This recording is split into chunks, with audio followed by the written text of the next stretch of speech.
Bon dia. Good morning, everyone. Welcome to this first Fiat conference. Just music. Bon dia. Good morning, everyone. Welcome to this first Fiat conference. Just music. Bon dia. No sé qué está pasando. Go. Fet. Sí, començo?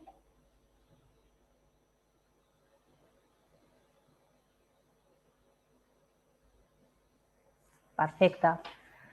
Well, today we are fortunate to have Professor Sanna Järvelä from the University of Hulu giving us the lecture Future and Trends in Educational Technology. So even in virtual format, a special welcome to Professor Järvelä. Thank you very much to accompany us today, Sanna. Thank you very much for an opportunity to give a talk to your very interesting conference. And good morning to everyone. I will be available for the questions after my talk. Perfect.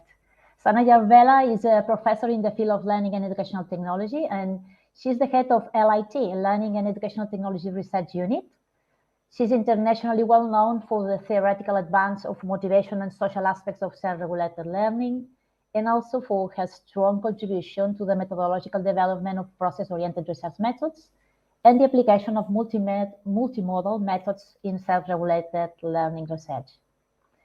So at the same time, she's the co-chief editor of International Journal of Computer-Supported Collaborative Learning, and she's an invited member of the expert group of OECD PISA 2025 called Learning in the Digital World.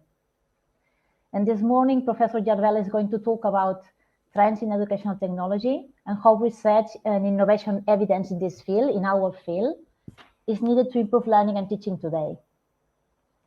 So dear colleagues, for the next 25-30 minutes, we will be attending her conference. As probably you know, this system does not allow spoken interventions. But if you write your comments or your questions in the chat system, she will read them. We can translate it for her. Or anyway, at the end of the talk, I will pass her all of your comments, all of your questions. Okay?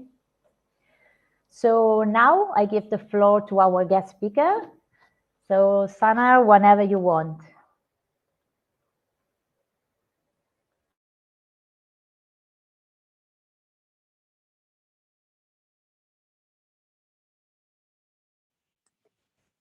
My talk is about future trends in educational technology. In my talk, I first start discussing about what kind of skills and competencies are needed for the future, and what is the role of educational technologies in them.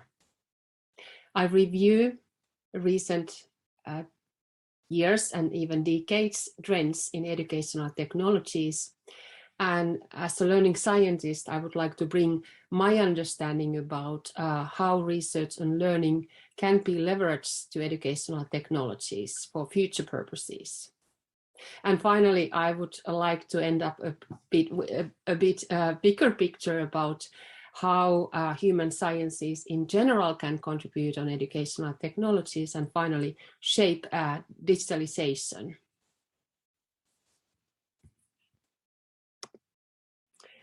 Let me start with this kind of picture where I contrast these two worlds, which are actually very much present in our life today because of all this digitalization around us, but also the way all the algorithms and AI is coming to be a part of our life. Thinking about these two worlds, on one hand, we welcome all these power of technologies to help humans and learners. But on the other hand, humans with their own unique skills and competencies are very much still in the loop and doing the final decision in thinking. But for us working in the field of educational technologies, this is an invitation to break traditional boundaries of learning, for trying to work for more bold and ambitious implications to combine these two worlds.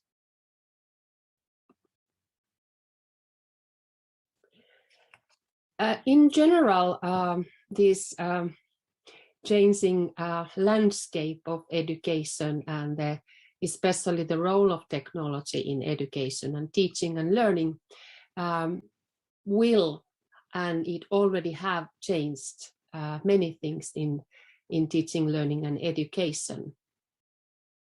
First of all, I think it is that the skills and knowledge, what we teach, the content in education, it needs to change. And we are more and more thinking about the interdisciplinary nature of the content of we are studying and learning, because the problems of today's world are so interdisciplinary that we have to train already this while we study. Also, the very much unique competencies among humans, like all these emotional, social interactions and sensitive interaction abilities. This kind of, let's say, hot cognition is something which is more valuable also to stress. Thinking about knowledge and knowing, perhaps meta-knowing, knowing what to know and knowing what is right and wrong is more important than ever. And also the way of looking how to educate, not perhaps only in the classrooms or schools, but finding ways how technologies and educational technologies especially can find a way for ongoing learning and teaching and education anywhere.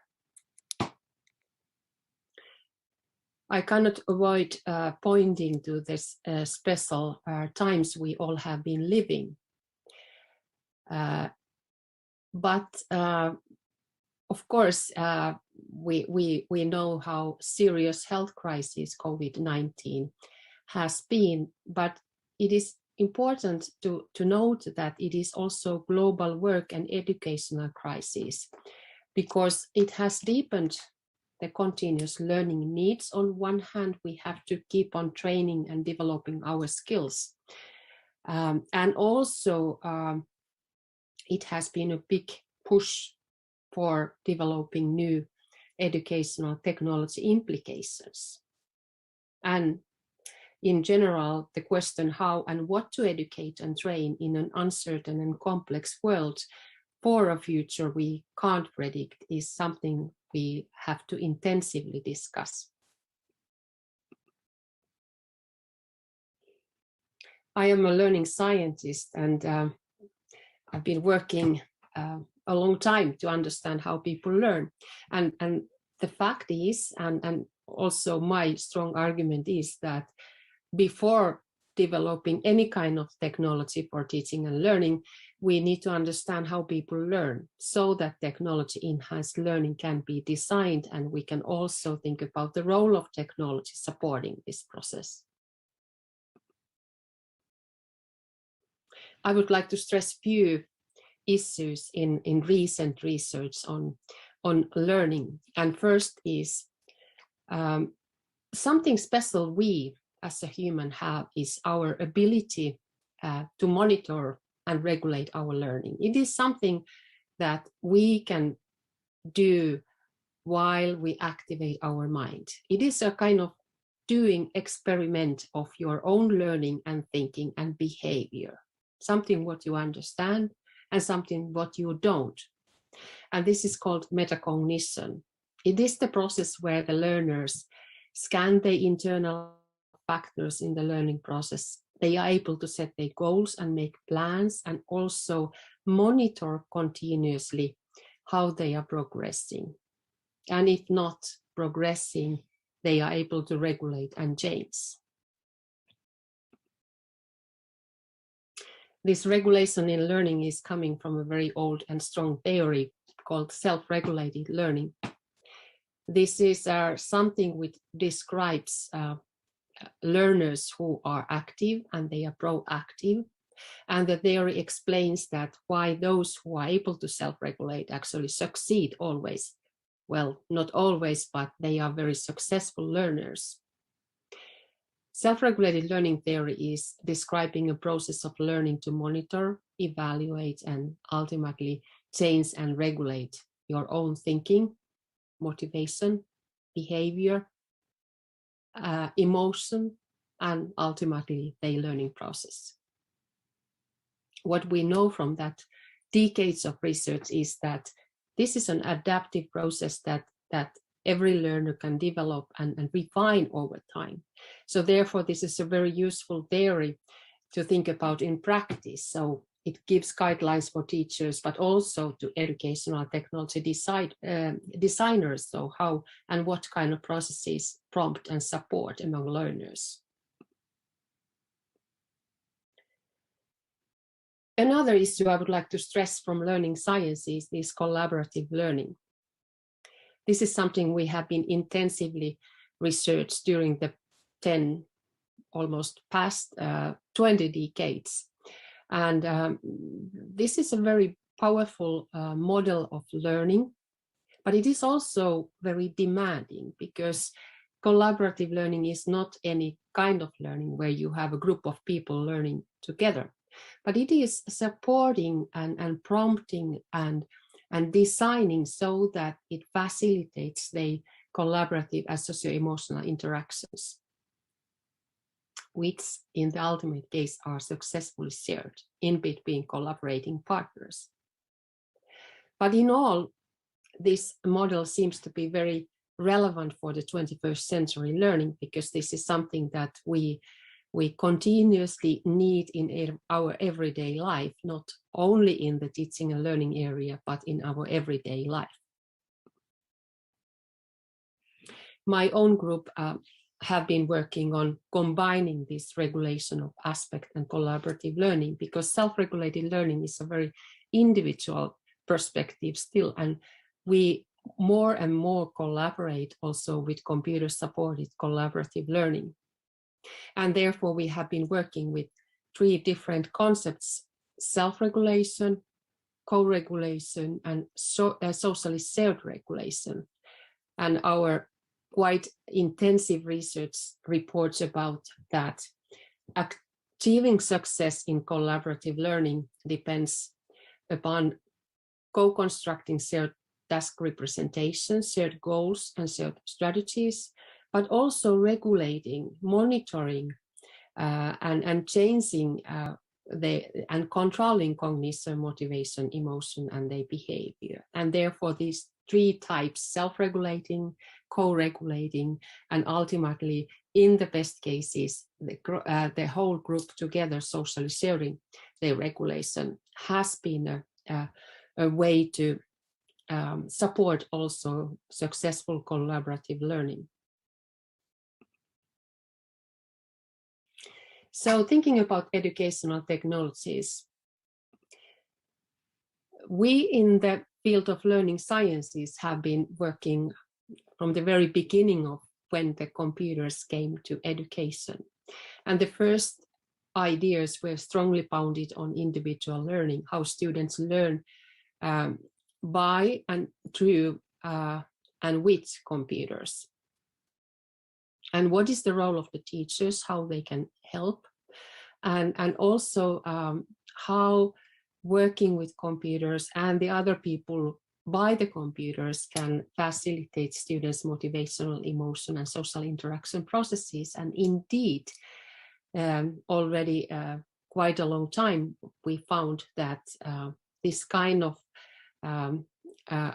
implementing computers as an artifact, being part of this learning environments, facilitates very productive social interactions.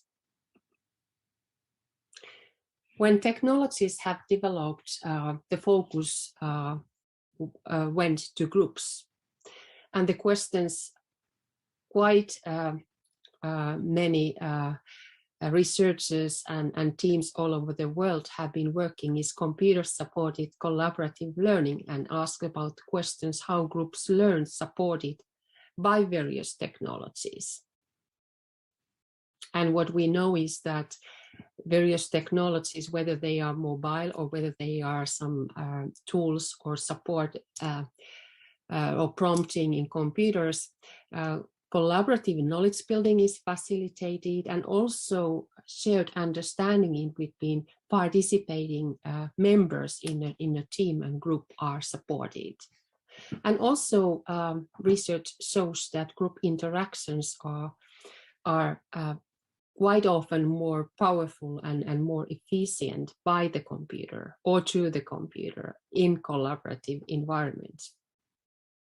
And the pedagogical designs dealing with designing, scripting, and orchestrating the processes of individuals, technologies, and groups in computer-supported collaborative learning has been very intensive. Currently, the research on regulation in learning is approaching the educational technologies, and especially when we have been able to collect more data about learners using technologies. For example, collect physiological activations and physiological measures, eye tracking, for example, computer traces and log data and video data and so on. And now the focus is more on finding ways to support active, strategic, and adaptive learning process. So how different prompts, for example, or how different dashboards or so could facilitate students' metacognitive thinking and therefore helping self-regulation, co-regulation, and social self-regulation in learning. And of course, also in the field of education, everybody are talking about data in teaching, learning, and education, since we continuously work with technologies and we are able to get more data about learning processes and also other areas in teaching and learning. This work is still quite early, and I don't see very sophisticated ways yet to bring AI to teaching and learning. And I would like to push more deeper discussion how to unlock and translate data to learners, teachers, and education. There is many areas we still need to work. Or also discuss about who and what does the modeling. Is it a learner or is it a system? Who should we help most? And also thinking about how deep we can really go and can we create AI agents, for example, to help in collaboration or helping in these hot cognition areas like feeling and emotions and meta reasoning. But this is definitely the current trend and something to think about in future. Then I would like to point out that how research on learning sciences could be leveraged to educational technologies. And my strong argument is that we should not aim in this field for innovations, but we should aim for research-based innovations. Because when we base all the work on research, on learning, we understand the core problem. And when we understand the problem, dealing with knowledge construction or motivation or emotion, affect, and so on, for example, we are able to find a way to solve the problem, which is evidence-based correction. We are able to repair the problem. And once we test these new tools and models and implications in scientific research, in experimental research, we are able to find only those solutions which are the best, so which are able to solve the problems. So therefore, my claim is that we need evidence-based innovations to bring technology to teaching, learning, and education. Few examples how we have been working during the past years, how, for example, we have combined our work on computer-supported collaborative learning and our understanding about the collaborative learning process, and also the role of self-regulation, co-regulation, and socially shared regulation in that area. For example, we have been doing some implications to provide learners on-the-fly support when needed, so that we, for example, developed a simple SREG applications to support socially shared regulation in learning, where we kind of prompt learners to understand about their motivation, cognition, and emotion in a group level, and then offer support for them to be able to better regulate their collaborative learning process. We have also worked with different kind of dashboards. We have collected data from short questionnaires. They have been situated self-reports where students have been reported while they have been working about their cognition, motivation, and emotion. And this kind of dashboard had given them a signal about how the whole group, individuals, but the whole group is doing in these areas while they have been working. And finally, we have been also scripting the whole lessons and kind of orchestrated the role of technologies and the role of supporting regulation and socially shared regulation, and the bringing the role of teacher and different students' activities during these lessons.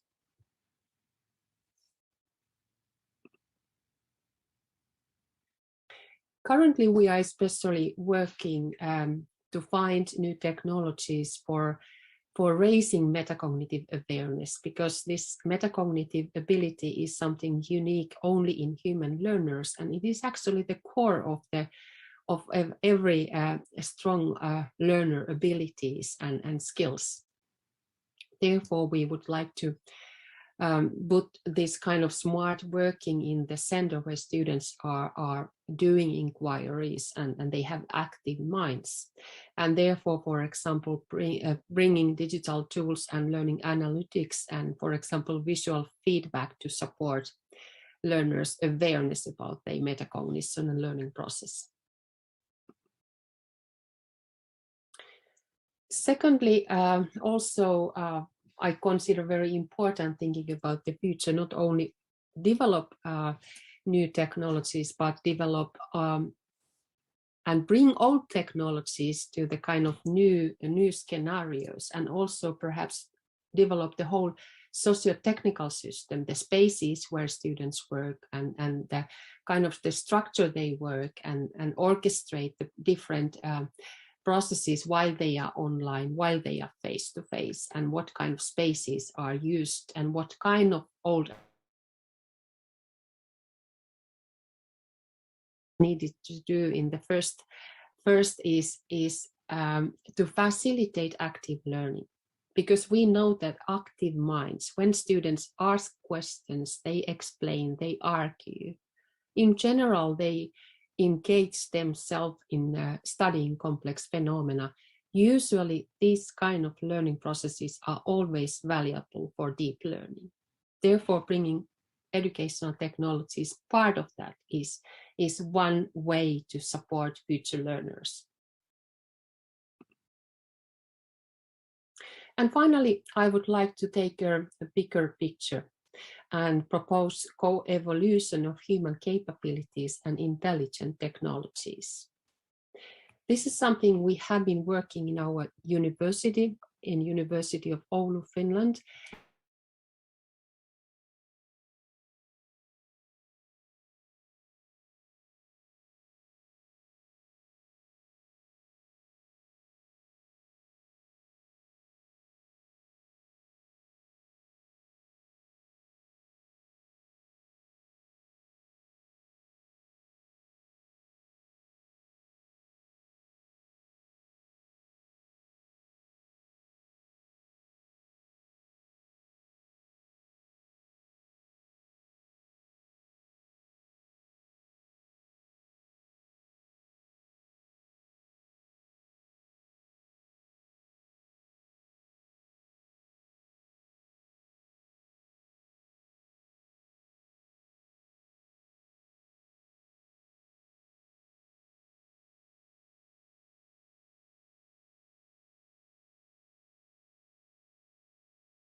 The whole idea is that what is needed to do in the first is to facilitate active learning, because we know that active minds, when students ask questions, they explain, they argue.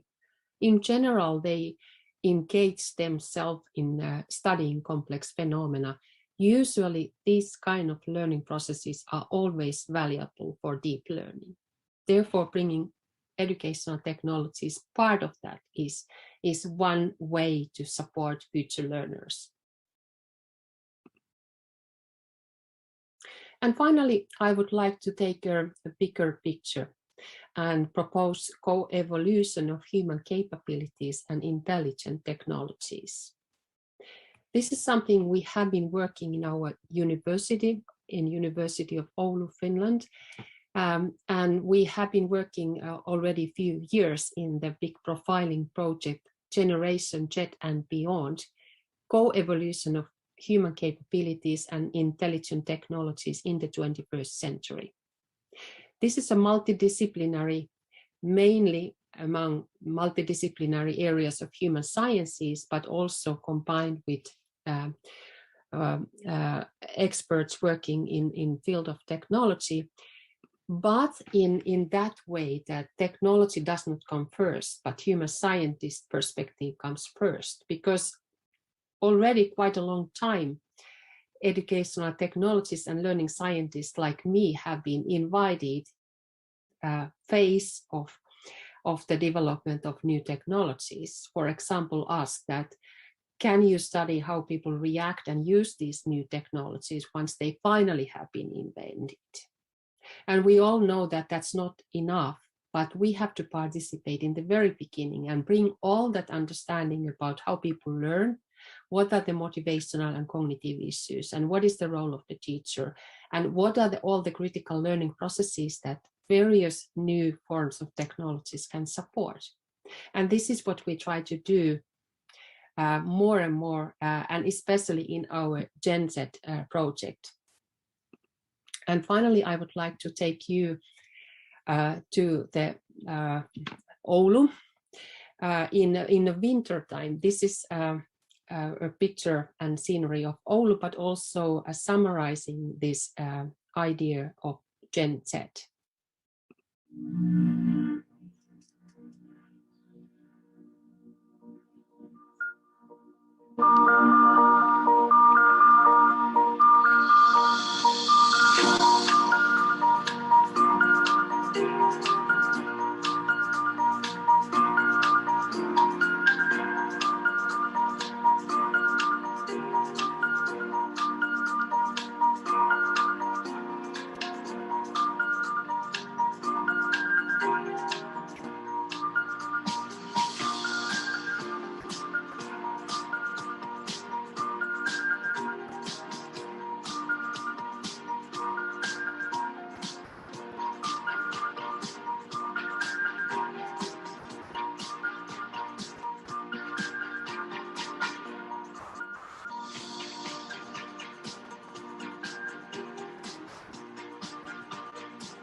Thank you very much, Sanna.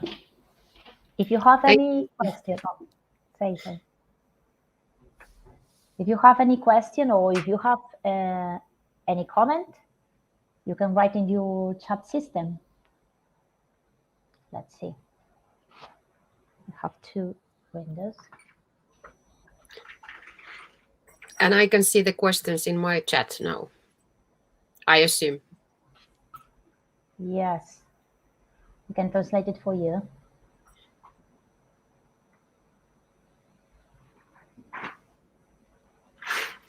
Thank you, by the way, you were able to do the translations for the talk. So I learned some Spanish as well.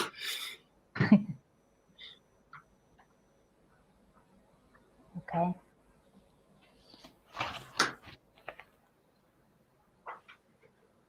Anyway, I can start. Sanna,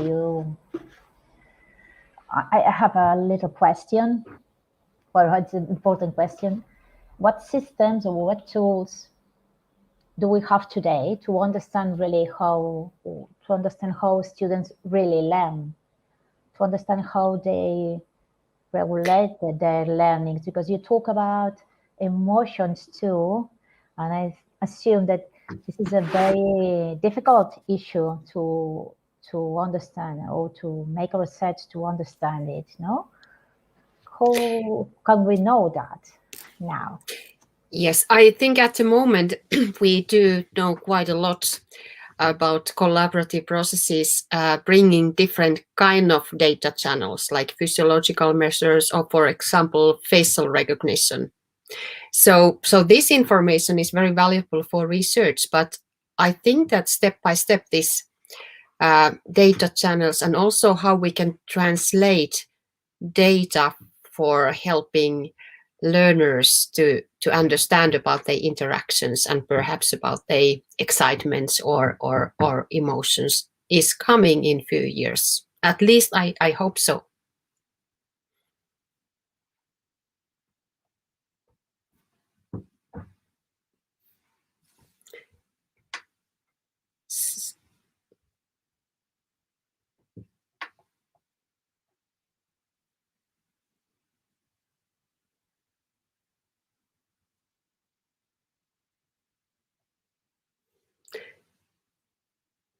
Unfortunately, I cannot hear you.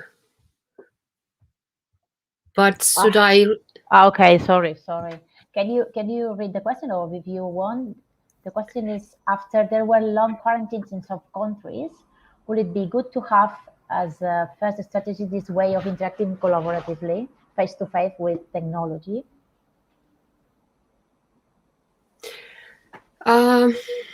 Well, I think that the power of collaborative learning and interacting globally or locally between people is something so timely in these days, because we simply need other people's understanding and expertise to solve problems today. So any kind of way to facilitate collaboration is very, very useful, and especially educational technologies give us excellent opportunities for that. Yes. And there's another question. How would you convince a teacher who does not value permanent training in digital technology as a resource? I think this is still something that we are struggling in every country.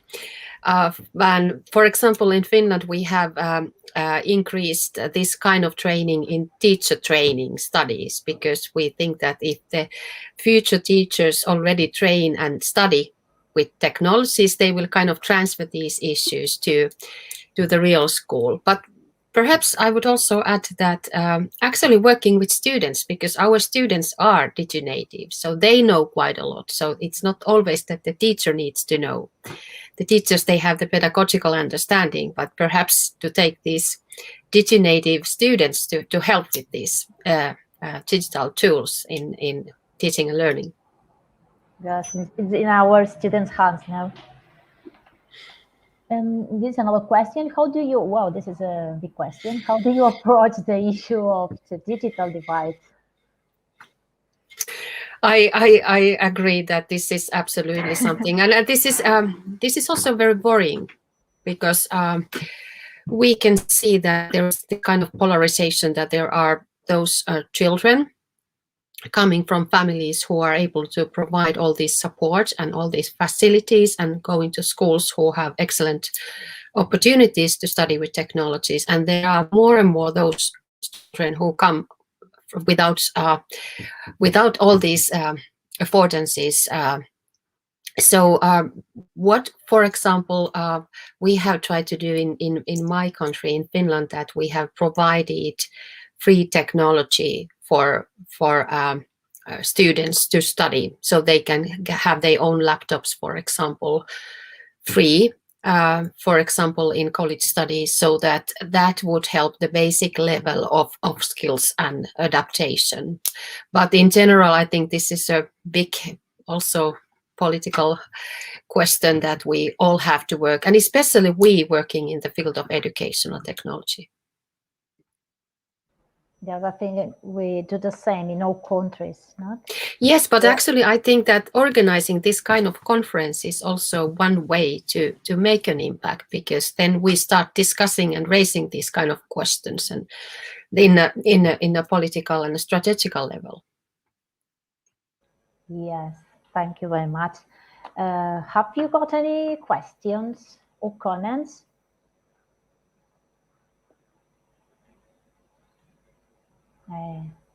Anyone else? Anything else? Another question. Are you focusing special on a range of age in your research, I mean, particularly on a kind of metacognitive evaluation? Yes, my research is mainly focusing on primary and secondary school students, but we've been also working in higher education students. We work in primary and secondary education because I think this is a kind of age level that you can still keep on. If we understand these processes on these students, then you can also develop this kind of interventions and help them to develop those skills. But I would study that topic among any kind of students, also among adults. Also adults. And there's another question from, I don't know who. Thanks for the presentation. I find the humanist approach to the digital world is very interesting. How do you think we could incorporate this perspective into teacher education? This is something we have been doing quite. I'm working also in teacher education, and we have this kind of systematic approach from the very early studies.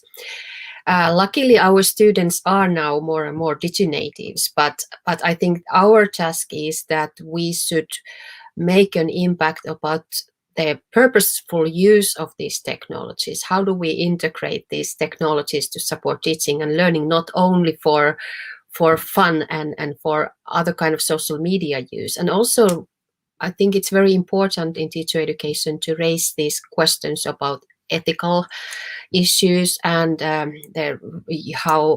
all these safety issues and safe use of social media, but more and more to focus on how these technologies and tools can help your competencies in everyday life, not only in teaching and learning. Absolutely important issue to actively keep in mind in teacher education. Yes. Well, thank you very much. We don't have another question, but Sanna, you are invited to stay with us to share these days your ideas or in debate of educational technology. Welcome. Thank you so much, and thank you for an opportunity to share my ideas. And I wish you all a very successful conference. Thank you. Goodbye. Bye. Goodbye, Sanna.